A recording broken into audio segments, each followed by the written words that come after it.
Welcome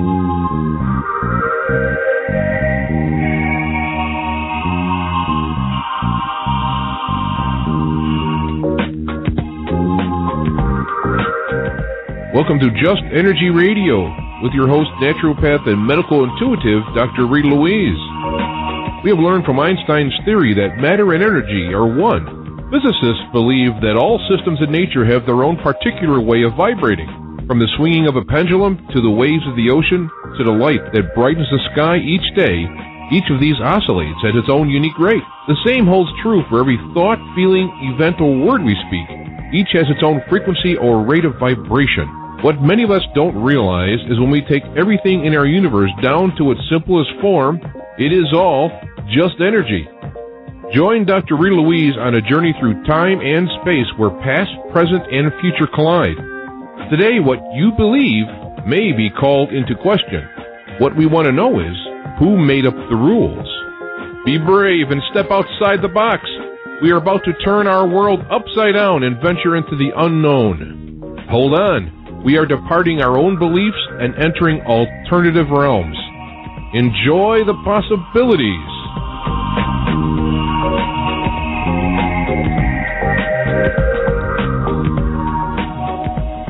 Hello and welcome to Just Energy Radio. I'm your host, Dr. Rita Louise, and thank you all for tuning into the show today.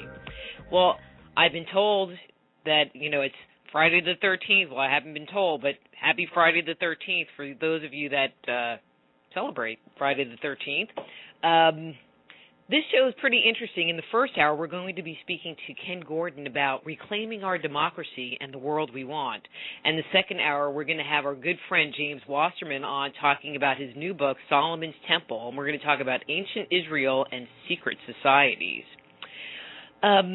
Just as a reminder, Just Energy Radio is brought to you by SoulHealer.com, and the Institute of Applied Energetics. That's AppliedEnergeticsInstitute.com. And you can check out our over 5 years' worth of archives by going to the Just Energy Radio webpage. That's www.justenergyradio.com. And please do sign up for our weekly newsletter so you can be informed of all our excellent upcoming guests.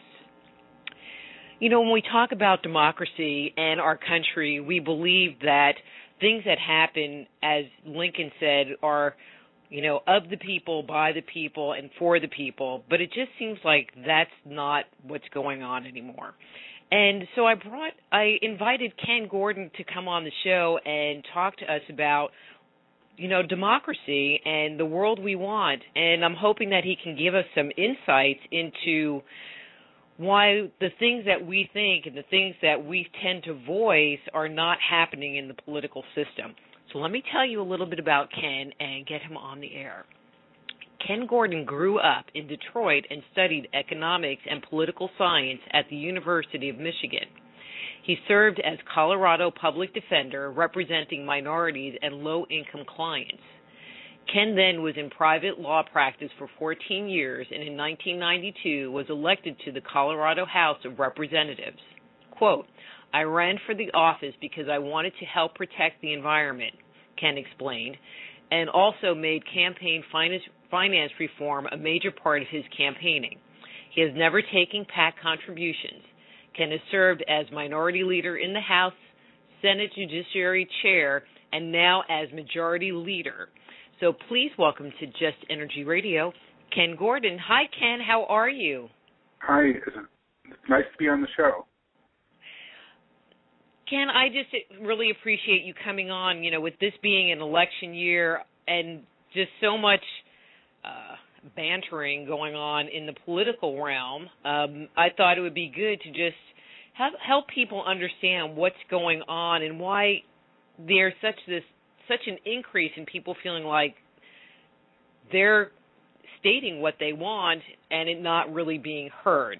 But before we get into the juice, maybe you could spend a couple of seconds talking a little bit about your background and how you got into politics in the first place. Well, I was practicing law in Colorado, and Colorado is a beautiful state, the mountains and the Eastern Plains, and I was concerned about protecting Colorado's environment, and I felt that a legislature whose campaigns were funded by mining, oil and gas, and real estate developers would not do a good job protecting the environment. And so I ran without taking any money from political action committees and special interest groups, and was the only person in 1992 who was elected in either party who didn't take that money.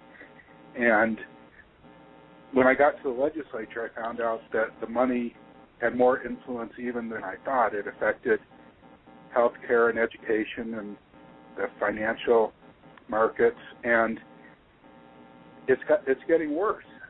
Money spent in politics is increasing at 3 times the rate of inflation. As more money is spent, more people become cynical and drop out, and that just increases the power of wealthy special interests.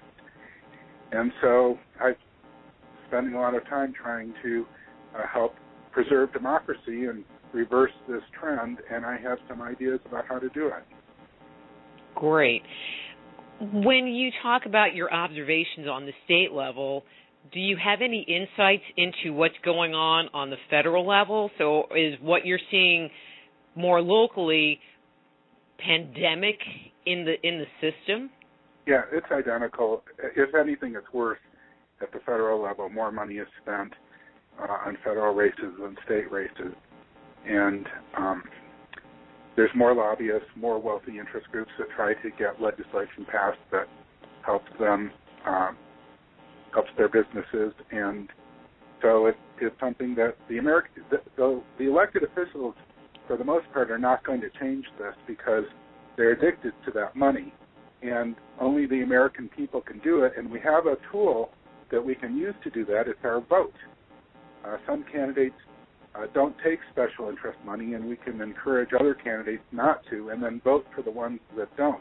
It's really a very strong tool, and we need to use it. That's why I started this organization. It's called CleanSlateNow.org, and we list the candidates who don't take special interest money on the website, and we're encouraging people to support those candidates. It'll make a big difference. Candidates will do whatever it takes to get elected. Right now they think they need to take as much money as they can from special interest and go up on television in order to win. But if they thought that the best way to get elected was by not taking that money because the people are paying attention and don't want them to, then that's what they would do. So it's really up to the American people to change this, and we can. Well, I just find it very interesting because people listen to, separate from the campaign money, people listen to what is being promised by many of these elected officials, but what they find when the person gets into office is that they either don't live up to their promises or they vote on things that seem contradictory to their original positioning. Is this due to them taking this money? Yes, absolutely.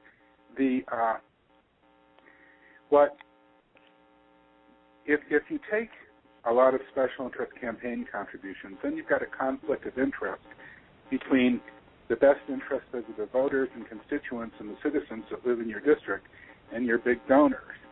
So what happens is we end up electing a lot of candidates, and I'm not going to say all, but a lot of candidates who are good at talking to their constituents and making the constituents think that they're on their side, but then when they get to the legislature, they have to also please their contributors. And as long as money is more important to getting elected than pleasing your voters, that's what candidates are going to do. And like I said, the way this can be changed is by, when you watch a television ad for a candidate, I'm recommending this to the listeners. When you watch that, don't think, oh, that's nice. There's that candidate, he has a nice-looking family, or she has a nice-looking family. Oh, look, the candidate's reading to children in a classroom or standing in front of a forest and talking about how that's important to them. Don't think about any of that. Think, who funded that campaign ad? Where did they get the money for that ad? And anyone who wants to can find out. You can look at the federalelectioncommission.gov website, and it will actually tell you where they get their money. And that's what you need to be concerned about is who funded the ad, not what the ad says. Once people start asking that question, the whole system will fall apart.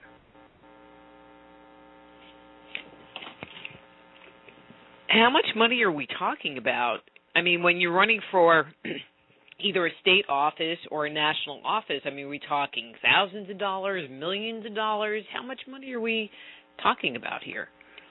Well, we had a targeted contested United States Senate election here in 2010, and both sides spent about $20 million.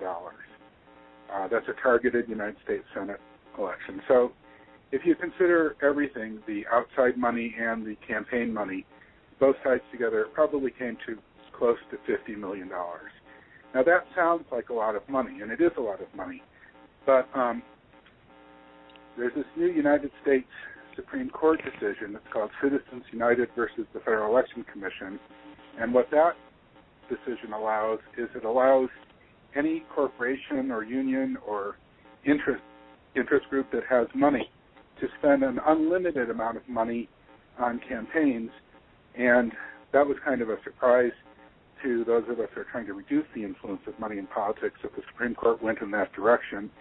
And just to give you an example, Exxon made $49 billion in profits in 2009. So that's approximately 1,000 times what was spent on a highly contested United States Senate race, because the Senate race was $50 million. They made about $50 billion in profits. That's one corporation in one industry. And they can spend any amount of money now that they want. So because of the Citizens United decision, we're going to see money just expanding exponentially.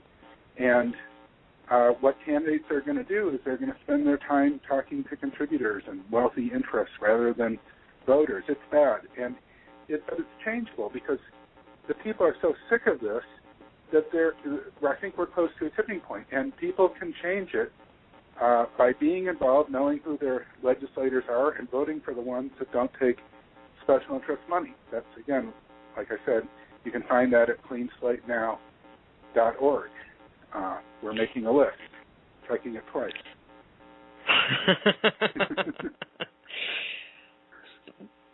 Because of these contributions, does that explain things? I mean, you mentioned Exxon, but then there was the whole BP oil spill, which somehow got tucked under the carpet, and no one really was ever held to task, and no one was sued, and it just kind of went away. Yeah. One of the things I say about this fight, the fight to reduce the influence of money in politics, is it's a fight that you engage in every day. You never completely win and you never completely lose, but the world's better because you engage in that fight. And the BP oil spill is another example of wealthy interests having their way in Washington, because what happens a lot is that a president comes in, a new administration comes in, and they pick regulators, and too often those regulators come from the industry that they're supposed to regulate. And then once that administration is gone, they go back to that industry. So they don't want to do anything while they're in office that's going to burn their bridges and make them unable to get a good job in that industry when they go back. So, we have a problem with government effectively regulating businesses because there's no distinct line between government and those businesses. It's the same people, and it's unfortunate.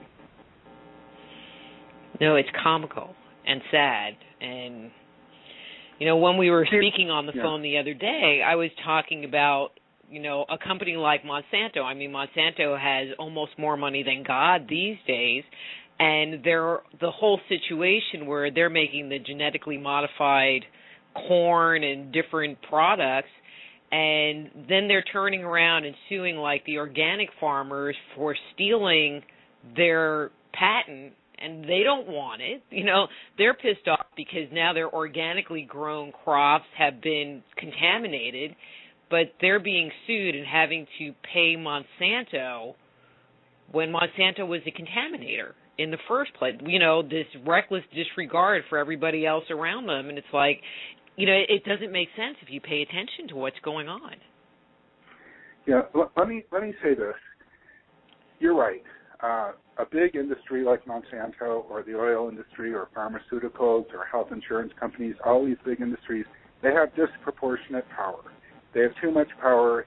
They are able to win things that they can't win on the merits of their argument. They are winning them because of their campaign contributions or their campaign spending. But there's a weakness in this dysfunctional system. There's a way that regular people can help change it. And the weakness is that what candidates want to do is get elected. Right now they think that the best way to get elected is to take that money. But if we, the people, start voting for candidates because they don't take that money, because we think that, in fact, they will be more responsive to us if they forego special interest money, and if a couple candidates start winning elections that people don't expect them to win because they're more in line with the values of the people and they aren't taking that money, then it'll change the behavior of the other candidates because they really are fearful of doing something that might make them lose an election. And it's up to the voters to say, I don't like the influence of money. I see that in this race there's a candidate who's not taking the money and a candidate that is. I'm going to vote for the one that doesn't take the money, even though they might not have as many television commercials. But I want to help make this change. So that's where I see the weakness in the ability for us to make that change. And I feel like we're close to a tipping point because even now, Americans are pretty much not wanting to vote for incumbents because they're so unhappy with Congress. So I'm encouraging candidates to take this position and encouraging the voters to vote with them. And like I said, we started cleanslateNow.org, cleanslateNow.org. People can go there. And we're creating this list of candidates that don't take the money and encouraging people to support them. And I think that's a good way to change it. Now, let me mention another group. There's another group called Move to Amend. And Move to Amend wants to amend the Constitution. There have been two bad United States Supreme Court cases in the last, basically 30 years. Buckley versus Boyle in 1976 said that money is speech, and Citizens United in 2010 said that corporations and unions have free speech rights. Those two decisions have slanted the political battleground against for money. And so this organization called Move to Amend wants to amend the Constitution. So Clean Slate Now and Common Cause and Move to Amend are having a rally, and there's rallies all over the country. You can look at the Move to Amend website to see if there's one in your area. We're having one in Denver on the west steps of the Capitol on January 20th, which is the 2-year anniversary of the Citizens United decision, at 10:30 in the morning, west steps of the Capitol in Colorado. So if any of your listeners are in Colorado, they're invited to come to the Capitol on January 20th. It's a Friday, a week from today, at 10:30, and help us show the people in the Capitol and other elected officials that we want them to do something about money and reduce the influence of money, political money. But if people that are running for office aren't getting the kind of dollars they need to put up a good campaign, or how are they going to get that kind of money to compete, financially compete? Yeah, that's a really good question. I ran for office 8 times, and I never took Special Interest Political Action Committee money, and I won 7 of those 8 elections, and I was able to always raise sufficient money, actually a good amount of money, from individual human beings, because you can raise money from individual human beings, and people are actually more inclined to contribute to a candidate when the candidate can say, look, I'm only going to represent people, that my constituents, people that live in my district, and I'd like your support. I'm not going to take money from PACs, so I'd like your support. And I was able to raise enough money to win 7 elections, and people wanted to vote for me because they felt that I would represent them. And I walked door to door and told people that and held town meetings and was very engaged in retail politics, meeting real people and in the district, and it works. It does work. You don't need to just run a special interest money-based campaign. You can actually run a people-based campaign and win those elections too. But the people, people need to help. Well, and I think people are becoming more cognizant of the fact that you take one group out. I mean, this last election, a lot of people got kicked out of their spots, and we put a new group in, and it's same old, if not worse than it was earlier. And it just seems even more in your face that nothing's changed. You know, there was all these promises of change, and nothing's changed. It's politics as usual. Right. Yeah, change doesn't just automatically happen. The people need to make it happen, and they need to make it by... See, unfortunately, in America, most people can't name their elected officials. They can't name their congressperson. They can't name the 2 United States senators from their state. They can't name the people that represent them in the legislature. And they can't... Not only can they not name those people, but obviously they can't tell you where they stand on issues. So as long as the American people don't accept their responsibility as citizens, they are going to get bad government.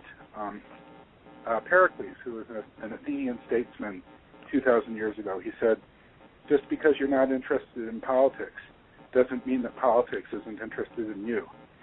And what he meant by that is who you have in office is going to affect, the prosperity of your country, whether or not your country goes to a war, whether or not you have the people in your country have civil rights, and it's every citizen's responsibility to be engaged. Americans seem to have forgotten that, but the highest place on the pyramid of our government structure is citizen, and citizens have to accept that high place and manage their employees who are the elected officials. Just like you manage every other employee, you have to tell them what you want and then watch to make sure they do what you want. And if you don't, then the vacuum is filled by wealthy special interests that are glad to contribute money and get the legislators to do what they want. But American people need to fill that vacuum. And I think so many people, as far as government is concerned, feel powerless, just like we have seen in healthcare, which has been turning around, that people just, they go to the doctor and they say, okay, fix me, and the doctor wants them to get some unnecessary surgery or gives them some weird prescription. You leave with an antibiotic or an antidepressant, but you leave with something. And people just follow, I guess would be the right way to say it. And I think your point of people need to be empowered and people need to say, I mean, I'm known for telling people, well, if you don't like what your doctor says, you should fire him. And I think your comment about people taking power back is really important. Yeah, by the way, you'll like this. When I was in the legislature, I carried a bill once to make it a disciplinary offense for doctors to repeatedly prescribe antibiotics without clinical justification. I was concerned about the creation of resistant strains. Oh, I mean, I work in healthcare, alternative healthcare, and I've had people come in. It's like, well, he gave me a prescription for an antibiotic, but they told me it was bacterial, or not, viral, or something viral, not bacterial. And I'm like, well, did you take it? It's like, well, yeah, they told me to. I know. Okay. I mean, that's another. Well, the healthcare system is another one that, like the political system, obviously needs a lot of change. See, this it's sort of all part of a bigger picture. There are some people that want more power, more money, more influence than the than they would get from a Democratic counting of votes or based on merits. And that's always going to be the case, that there's some people that want more. And if the majority of people are checked out, not paying attention, then those people that want more are going to get it. And they're going to do things that are for their benefit, but not for everybody else's benefit. So I'm a huge advocate for people becoming knowledgeable about who their elected officials are and telling them what they want. If they don't want a money-driven politics, they need to say that to their elected officials.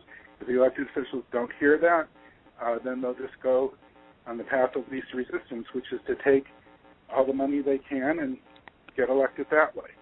So this is really up to your listeners and to all their friends, neighbors, and I'm saying it's a responsibility. I mean, it's a great thing to live in a democracy, but you don't get to just have the benefits of it without putting in any effort. I mean, we know of the effort of people who died in the Revolutionary War and the Civil War and First and Second World Wars in order to protect our ability to live in a democracy. We don't have to, risk our lives, right? And most of us don't. Some soldiers are still doing that for our democracy, but we all have some responsibility, and you need to recognize that and act on that. And I'm not saying that you have to stop everything else you're doing and spend 24 hours a day paying attention to politics, but if you don't spend any time, then you're not doing what you need to do as a citizen. And I think this is the right term, the electoral Congress, where certain people get to vote for the different states in, like, the presidential election. Why do they still have that? Why isn't it, like, I vote, you vote, everybody votes, and we count the general election versus this electoral Congress? Why hasn't that gone away? Well, actually, there's actually a movement right now to make that go away. It's called, I think it's called Count Every Vote Equally, or I'll have to think of the name. It was started by a Stanford professor named John Koza, and he came up with an idea of how to make the elections be, the president would get elected by the person who gets the largest number of popular votes. And that's the way I agree that it should be. Right now, somebody can get fewer popular votes and still be elected president, and our current system slants the whole political process towards just a few states that are swing states, and their concerns are elevated above the general United States concerns. So, for instance, a small group in Florida has a much bigger impact on a presidential election than people everywhere else in the country, because the presidential candidates are obsessed with trying to win Florida because it's a swing state. So there is a movement to change that, and this fellow Koza came up with a good idea. His idea was you don't have to amend the Constitution to change the Electoral College.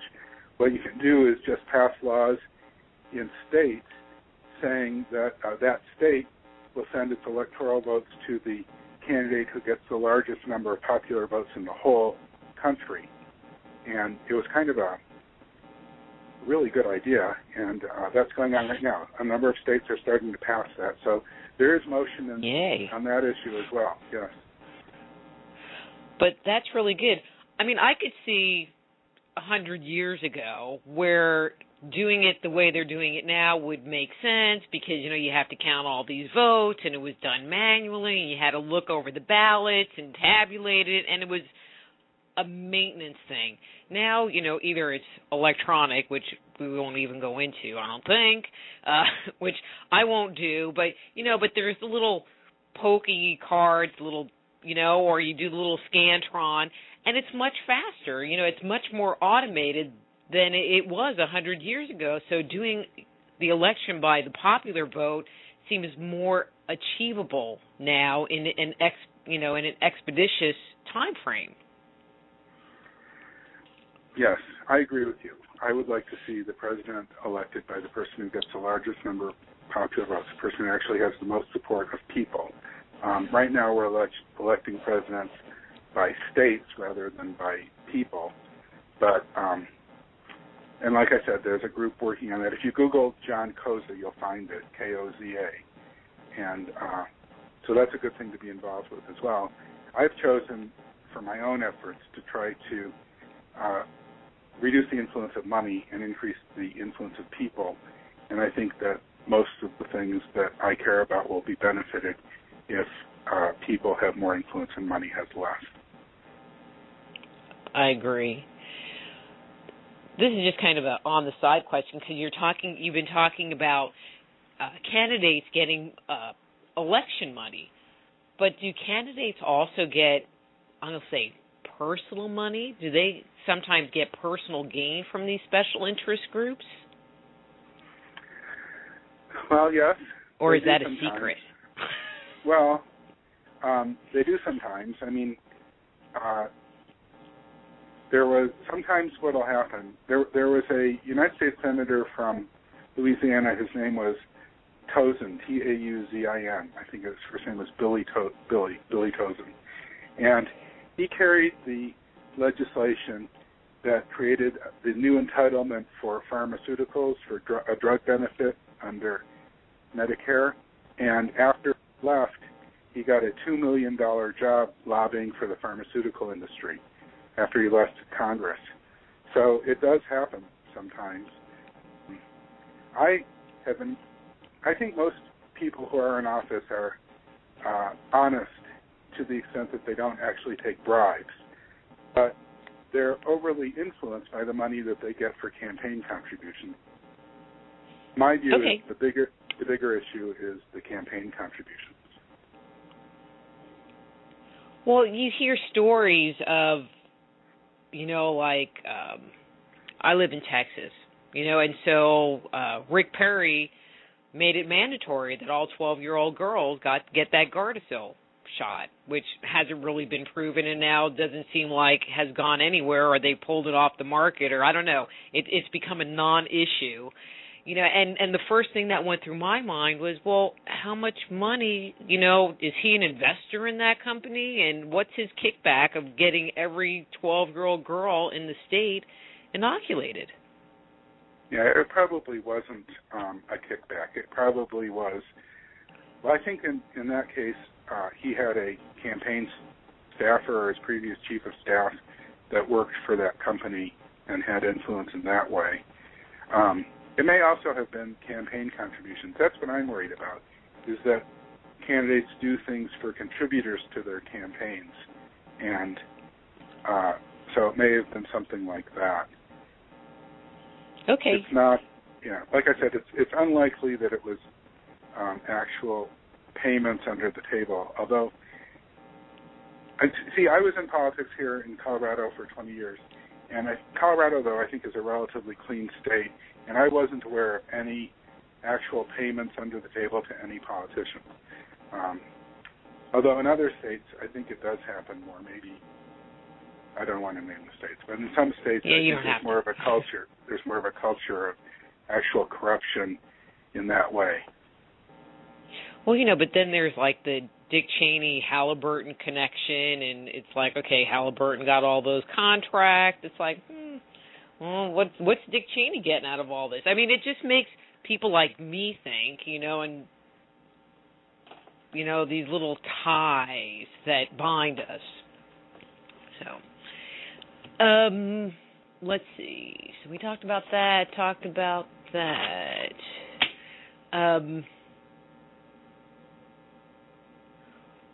Let's talk about the candidates and your impression, because one of the things that concerns me is, okay, people take money from these special interest groups. Now, if it's a special interest group that you have an affinity for, okay, that would be one thing, but it just seems like some of these people are taking contributions, and don't really, check their moral compass. I'm a firm believer in alternative health, alternative medicine, and so if, a supplement company that I believed in wanted to support me, I would maybe be more in alignment versus, a pharmaceutical company saying, hey, we're going to give you money towards your contribution because it would be against my little inner compass. I mean, do politicians even use an inner compass when they're looking at this money? I mean, because part of me goes, how do they deal with it morally or ethically with some of the stuff that they make decisions on? Well, let's say someone comes to you, you are a believer in alternative medicine and you believe in a certain supplement, and the manufacturer of that supplement says, I'd like you to support this legislation. It'll help us to inform people about the value of the supplement, and you support that. Well, you're probably going to do that. You should be willing to do that regardless of whether you've gotten a campaign contribution from that group. You should be making these decisions based on the merits of their argument. And that's what I'm an advocate for. People should see, I'm a Democrat, and I wanted to protect the environment when I ran the first time and have always wanted to help protect the environment. And if an environmental group came to me and said, I'd like you to carry this bill to clean the water up in this reservoir, I'd say, yes, I'll do that. I believe in that. And I don't say, oh, by the way, my election's coming up and I hope that you'll give me some money later and then I'll see about the bill. So what I say is, people should make their cases based on the merits of their position, and then if individuals who also believe in that, protecting the environment, want to, they should support me. They should make individual campaign contributions to me because they see that I share their values. Unfortunately, right now, there's too much of a quid pro quo. If I do this for you, I'm going to need certain campaign contributions later. And it's not democratic. It's money-driven. That's what we're trying to do with CleanSlateNow.org is help preserve and defend democracy. And like I have said several times, it's up to the American people to take the responsibility to get involved. And again, I'll mention the rally that we're having. The January 20th is the 2-year anniversary of Citizens United versus the Federal Election Commission. That's the case that gave human free speech rights to corporations and unions and other groups, and is going to allow the floodgates of money to open up into our politics, even though up till now we've always been too dominated by money. Now it's going to get a lot worse. So people who care about that, you can go to the Move to Amend website and find the rallies near where you live. And where I am in Denver, Colorado, we're having one on the west steps of the Capitol on January 20th, next Friday, a week from today, at 10:30 in the morning. So if you care about helping to preserve democracy and reduce the influence of money and have legislators who work for you and not for wealthy special interests, then this is a chance to do something about it.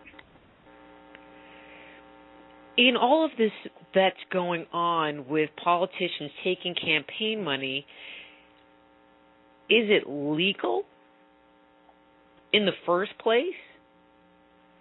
Well, what Citizens United allowed was unlimited independent expenditures.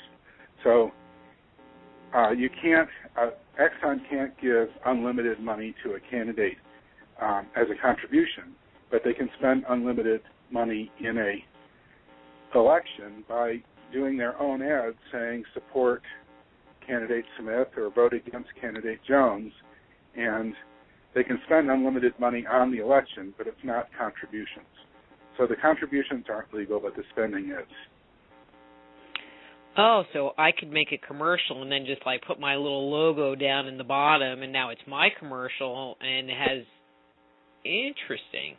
Is that why they say, and this commercial was approved by Ken Gordon at the end because it wasn't really his commercial? Well, if it says approved by Ken Gordon, then it probably was done by my campaign. There's a lot of people in Congress wanted to pass a disclosure law after Citizens United passed. People in Congress wanted to pass a disclosure law saying that at least the corporations have to say who funded the commercial, but that was blocked. That Congress wouldn't even go that far and require disclosure. So it's not a good situation. Let me talk a little bit about this Citizens United case. Okay. About both cases. The two cases that are problematic are Buckley versus Vallejo, which was a 1976 case that said that, after Watergate, Congress had a lot of new people in it and wanted to do something about money in politics. So they passed a law, and it was challenged. And in Buckley versus Vallejo, they said that you can't limit expenditures in political campaigns because that money is speech. So that was the first case, 1976. Then in 2010... Well, what does that mean? What does that mean? Money is speech. Well, money enables speech. I mean, if you have money, you can buy television commercials, that sort of thing. So they protected the spending. Any amount of spending by campaigns is considered speech, and you can't limit it. A state can't say that for a governor, we're going to limit the amount that can be spent in this race to $5 million. They can't do that. That would be a violation of free speech according to Buckley versus Vallejo. Citizens United went off on that and said that a corporation, let's say any corporation, Bank of America, they say that Bank of America can spend any amount of money it wants from its treasury, from its profits, on political campaigns because they have a free speech right like a human being has. But that shouldn't be true. The reason why human beings have rights is because we consider it to be wrong to silence a human being and to not let a human being express what's in their heart or their mind. And so that's why we give people a right. We consider part of being a human being is the ability to express yourself. But corporations don't have hearts and minds. They are useful legal fiction to help the business process, but we shouldn't give them this trump card that lets them do something that's against the welfare of the majority, against democracy. And so that's a bad case, that Citizens United case, and it was a 5-4 decision, and it's going to stay law probably until one of the 5 members of the majority retires and is replaced by somebody who doesn't agree, or we're able to amend the Constitution. So it's not right to say that corporations have the same rights that human beings have, because there's a reason why we give rights to people, and the same reason doesn't apply to a non-human entity.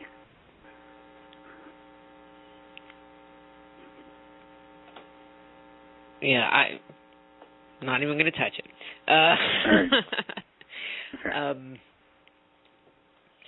So it seems like the Supreme Court, I'll go this direction, it seems like the Supreme Court is being on the side of corporations and not on the side of the American people.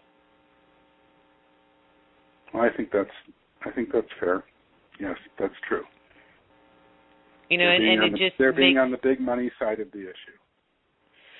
You know, and it just makes things worse. I mean, you know, there's the 3-tier system, but if, you know, all 3 tiers, all 3 parts are all based from the same perspective, then there's no, then you're screwed, basically. The people are screwed. Yeah, well, the people, you know, as long as the people don't know who their representatives are and never call them and tell them what they think, and never walk door to door in a campaign or have a town meeting or go to a town meeting, then someone's going to take advantage of them. And that's what America is right now. The American people think being involved in politics is somebody else's job. It's not my responsibility. And when that happens, someone takes advantage of them. When I ran for office, I would walk door to door and talk to my constituents. And sometimes I would find people at a door who said, I don't vote. They would just say, I don't vote. I'm not interested, or I'm too busy, or I don't care, or something like that. And I would point across the street at somebody who's watering their lawn. I'd say, see that guy over there? He's not as smart as you, but he's making all the decisions about where your children go to school, or the quality of your water and the air that you breathe and the roads that you drive on, because he's involved and you're not. So. Good point.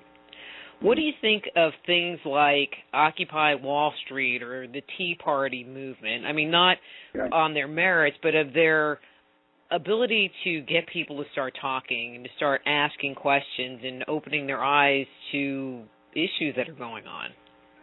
I think they're good. I think that it's what they're expressing is an anger and frustration at the American government and how little it works for ordinary people and how much it works for insiders and wealthy special interests. And they're right about that. But I'm taking it a step farther with cleanslatenow.org, and I'm saying here's a solution. Let's channel this frustration and anger and vote for candidates that actually do the right thing and don't take the money. And in that way, we can make a change, because when somebody's looking at office and saying, people aren't paying attention, all I need is money and then I can get elected, then they act one way. If a candidate says, well, the people are paying attention and they don't want me to take this special interest money, they'll act another way. So I encourage people to go to my website, cleanslatenow.org.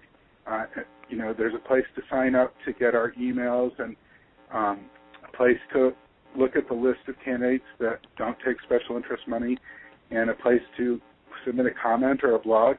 I don't even mind if people write in and say you're crazy. That'll never happen, or that's the wrong solution. We're trying to enable a conversation about this. But do something. Everybody, don't think that someone else is going to handle this and it's going to turn out okay. Because if you don't handle it, it's not going to turn out okay.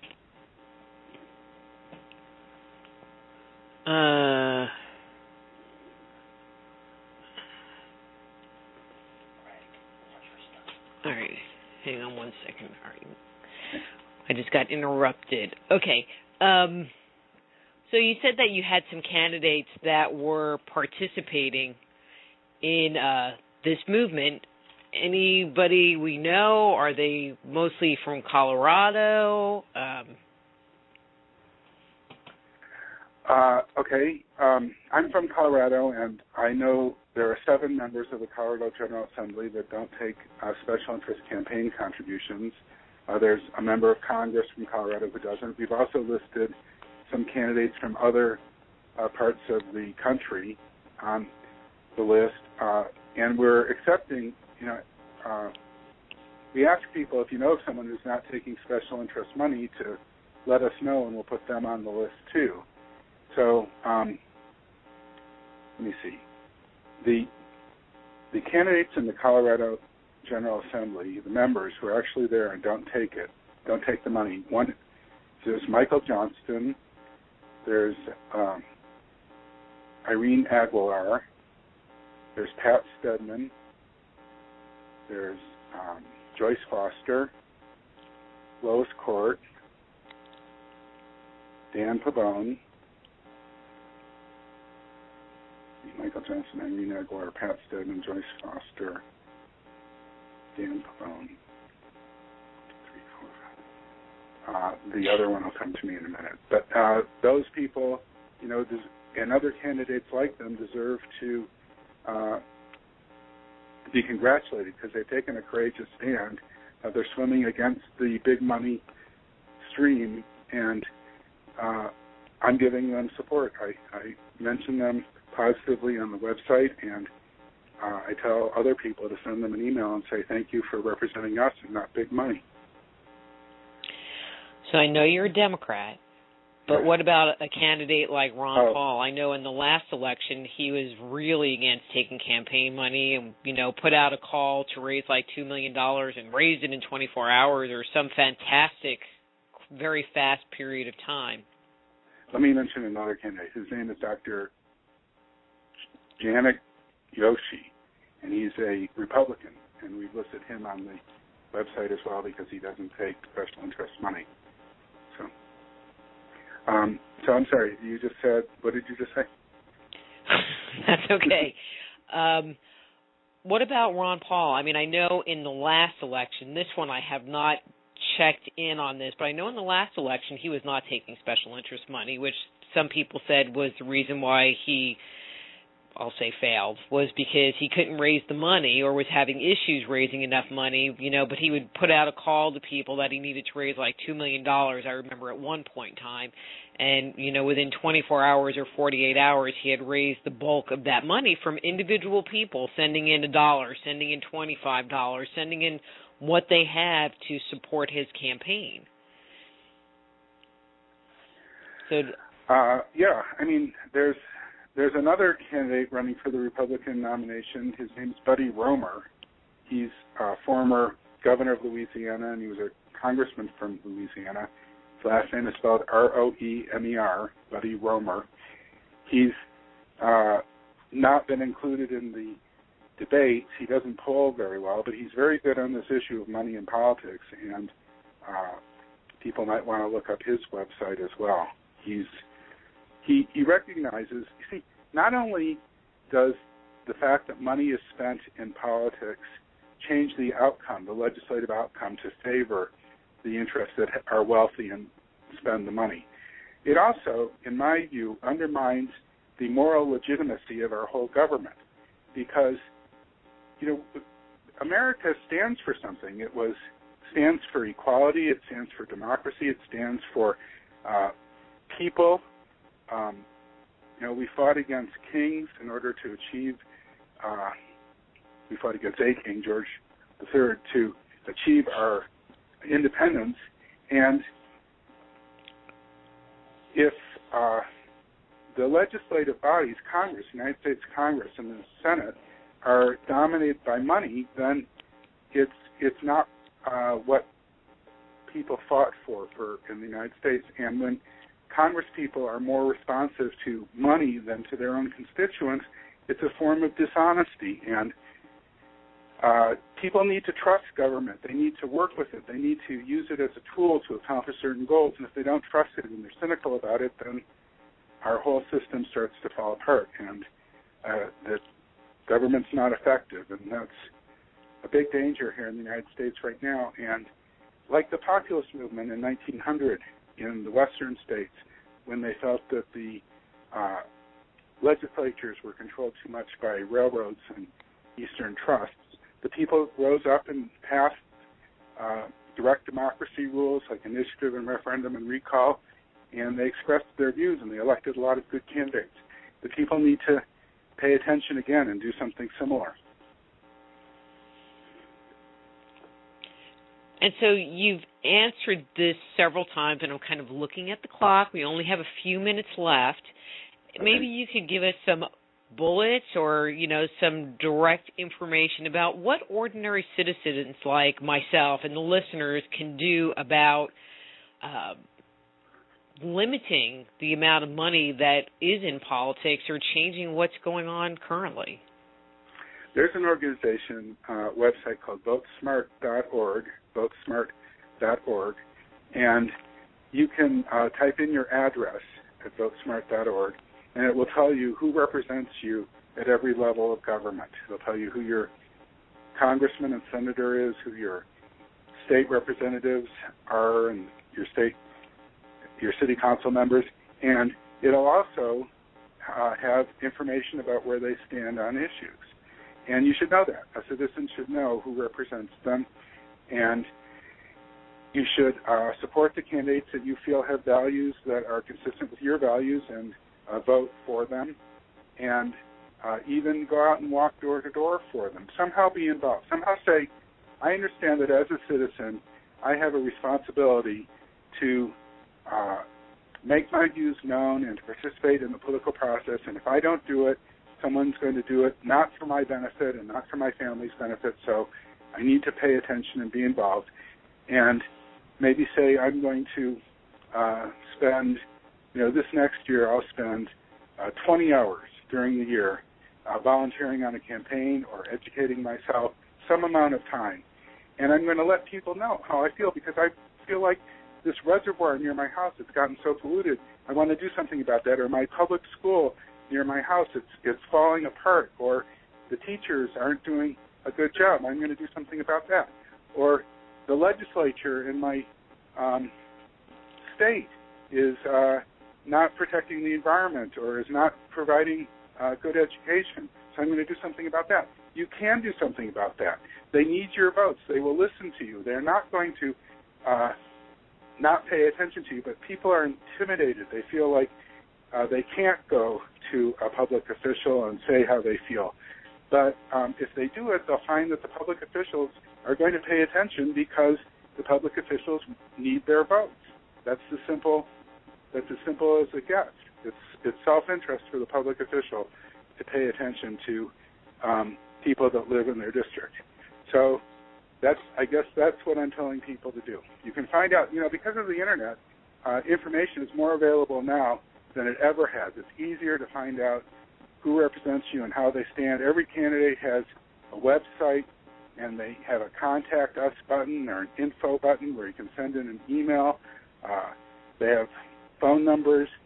They have their position on issues. So use the internet, use votesmart.org. There's a group called Public Citizen that provides information about money in politics. And there's opensecrets.org that also has information about money in politics. You can just type in money in politics at Google, and it will tell you, it'll refer you to a site that will tell you who spends money on what candidates, what industries. So I guess that's my message. Democracy doesn't just happen. It only happens if you work at it. But it sounds like your other message is if you don't like what's going on, you need to do something about it to change it. Yeah, that's right. That's what I'm saying. But I think that's a really important message. And again, with this being an election year, there's not a better time for people to start getting involved in the process. I mean, there's not much going on the Democratic side as far as the presidential election, but, there's so much stuff going on the Republican side, and, the candidates are just moving around, and this one's winning, now this one's winning, and that one's winning, and they all kind of suck, and so it's like, so which one do you pick? None of them. So, I don't know. It's kind of scary. The whole thing is just kind of scary to me. I would encourage people to just go to my website, cleanslatenow.org. It's not just mine. I'm working with a large group of people that also feel this way. But it's cleanslatenow.org, and just go to the blog or any part of it and just send us a little note saying, I agree with you, or I don't agree with you, or thanks for the information, or I looked up candidates, or what about my candidate in this district? We'll help out. We'll respond, and I'd like to hear from some of the people that are listening to you right now. cleanslatenow.org. Great. Ken, thank you so much for coming on the show and sharing your time and your information, and hopefully motivating or activating, some part of the listeners to do something to create the world that we want, and so we can have the democracy in the country that we were promised. Right. It doesn't just happen. You have to make it happen. Great. Well, the music's going to come up here in just a second. There it is. All right, Ken, I am going to let you go, and good luck with your work. I really appreciate it and support it, and we will talk to you again soon, okay? All right. Thank you for having me on your show. Thanks, Ken. Bye-bye. Bye. That's Ken Gordon. His website, again, is cleanslatenow.org, and we'll be back with James Wasserman after these words from our sponsors. Just Energy Radio with your host, Dr. Rita Louise, will return right after these messages.